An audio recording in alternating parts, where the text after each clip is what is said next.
সকালবেলা ঘুম থেকে ওঠার পরে এভাবে জানালা থেকে তাকিয়ে থাকি, সমগ্র পৃথিবীটা দেখা যায় মনে হচ্ছে।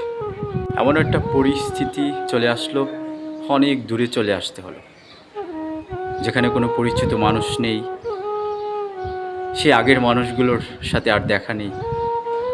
অনেক দূরে চলে আসলাম, কখনো ভাবিনি যে এত দূরে চলে আসতে হবে। সকালবেলা ঘুম থেকে ওঠার পরে এই শহরের ইটের তৈরি বাড়িগুলোই দেখা যায়। যেমন এই শহরের ইটের তৈরি বাড়িগুলো মজবুত, ঠিক একই রকমের এই শহরের মানুষের মনগুলো খুব কঠিন, খুব মজবুত। আগে একটা সময় ছিল মানুষের মন কোমল ছিল, মানুষের মনে মানুষের জন্য ভালোবাসা ছিল। এখন মানুষের মনে মানুষের জন্য আর কোনো ভালোবাসা নেই, সব হয়ে গেছে ইট পাথরে গড়া মানুষের মন। মানুষ কষ্ট পেতে পেতে মানুষের মন এভাবে ইটের বাড়ির চেয়েও কঠিন হয়ে গেছে। কারোর জন্য কারো মায়া হয় না, কারোর জন্য কারো ভালোবাসা জন্মায় না, কারোর জন্য আর আগের মতো মায়া হয় না। কারণ এই স্বার্থের পৃথিবীতে সবাই নিজ নিজ স্বার্থ নিয়েই ঘোরে।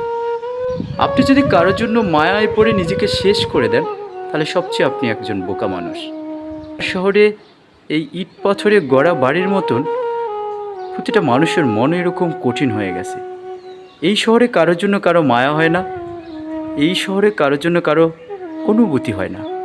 আপনি যদি কাউকে ভালোবাসেন, সেখান থেকে ভালোবাসা পাওয়ার কোনো আশা করা যাবে না। শুধু নিঃস্বার্থভাবে ভালোবেসে যাবেন, সবাই আপনাকে ব্যবহার করবে, সবাই আপনাকে নিয়ে হাসবে। আপনি যদি ব্যর্থ হন, সবাই আপনাকে নিয়ে সমালোচনা শুরু করবে, তবে ব্যর্থতার গল্পটা কেউ পড়বে না। আপনি যদি একটা টাইমে সফল হতে পারেন, সফলতার গল্প সবাই পড়বে।